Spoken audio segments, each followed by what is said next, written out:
It's time I did a video about critical thinking and reading between the lies. The fact is, it's never been so difficult to differentiate between fact and fiction. And when your foundation is based on fairy tales, well, what do you believe is fact anyway? No offense intended, of course, but we've got to be able to break down a story, and this is a great example that came up the other day between me and my good friend Tom D'Addario.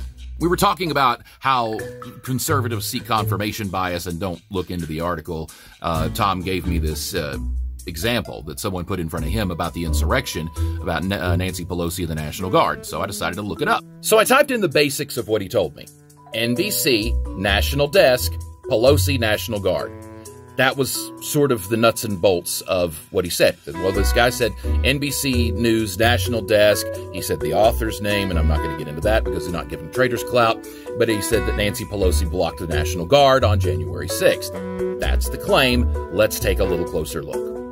It leads me to this site, which looks legitimate, and by all accounts, seems to be. A little closer look, though. Literally. Okay, so this is NBC 15 News, right? So we know we can easily Google that, but trust me, open up another tab. Don't get lost. Because I'm such a gem, I already did that. Let's skip ahead. NBC News 15 is Mobile, Alabama's NBC News affiliate. And if you don't think any further about it or look any further into it, the National Desk kind of makes you think that's NBC's National Desk. Like, well, this is NBC 15. This must be from the nightly news. Well, okay, so what's the National Desk? The National Desk brings breaking news, investigative reports. No, bold enough to attack.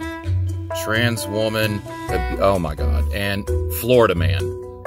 What am I in? Okay, the National Desk is an American syndicated project of Brian Smith, Sinclair Broadcast Group. Let's take a look. Sinclair Broadcast, nobody cares. Okay, nope. This might be important. That too. If that's not enough for you, you have to look at the way the article's written. Liberal fact checkers is nothing a legitimate journalist would ever say.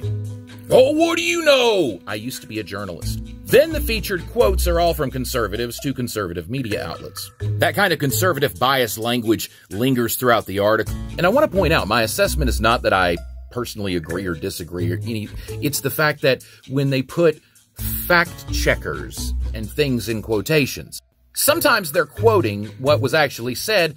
Other times, caused confusion can be passive-aggressive. Plus, the article assumes everyone just knew what January 6th was going to be days before it was.